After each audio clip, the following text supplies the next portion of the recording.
রাজ্যে শিক্ষার বিষয়ে এখনো অনেক খামতি রয়েছে, তা কাটিয়ে ওঠার জন্য শিক্ষাঙ্গনে গুণগত শিক্ষা প্রদানের পর্যাপ্ত শিক্ষকের নিয়োগ সুনিশ্চিত করতে সুষ্ঠু নিয়োগ নীতি মেনে নিয়মিত নিয়োগ করছে রাজ্য সরকার।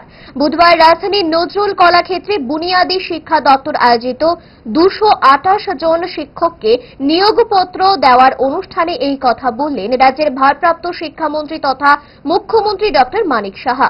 2018 সাল থেকে বিদ্যালয় শিক্ষা দপ্তরে 7,604টি শিক্ষক অশিক্ষক পদে নিয়োগ সম্পন্ন করেছে রাজ্য সরকার।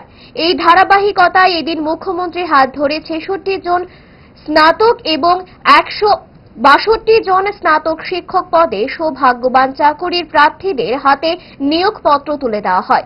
নিয়োগপত্র বিতরণ কর্মসূচিতে মুখ্যমন্ত্রী নবনিযুক্ত সকল শিক্ষক শিক্ষিকাদের শুভেচ্ছা এবং অভিনন্দন জানান। এই অনুষ্ঠানে উপস্থিত ছিলেন বিধানসভার মুখ্য সচেতক কল্যাণী সাহারায় সহ বিভিন্ন আধিকারিকগণ। শিক্ষার বিষয়ে নতুন নতুন করে যারা ট্যালেন্ট টিচাররা এখন আসছেন, আমি আশা করি যে এই খামতিটা কিন্তু চলে আসবে। একটা সময়ে যারা শিক্ষক শিক্ষিকারা ছিলেন, আজ থেকে আপনারা ধরুন 60-70 দশকের কথা যদি বলি, তখন এক একজন শিক্ষকের কথা কিন্তু এখনও মানুষ বলে।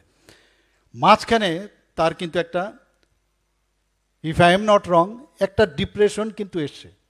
সেই ডিপ্রেশনকে শুধু ত্রিপুরাতে না, সারা ভারতবর্ষের মধ্যে। সেই কারণেই প্রায় 3 দশকের পরে মাননীয় প্রধানমন্ত্রীজি এই যে ন্যাপ 2020 এনেছে, এই কারণেই এনেছেন যে বাস্তবমুখী একটা চিন্তাভাবনা, যারা ট্যালেন্টেড ব্যক্তি আছে, এডুকেশনের সাথে যারা যুক্ত আছে, তাদের থেকে পরামর্শ নিয়ে, ন্যাশনাল ইন্টারন্যাশনাল সবার থেকে পরামর্শ নিয়ে এই ন্যাপ 2020 করছেন।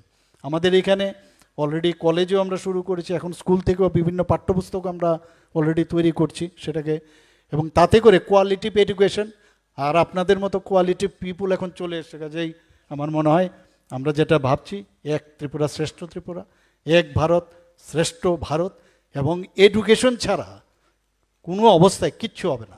ফাস্ট ফুড তো ফাস্ট লাইফের একটা পার্ট, সো প্রবলেম তো হবেই, বাট আমার সলিউশন তারা।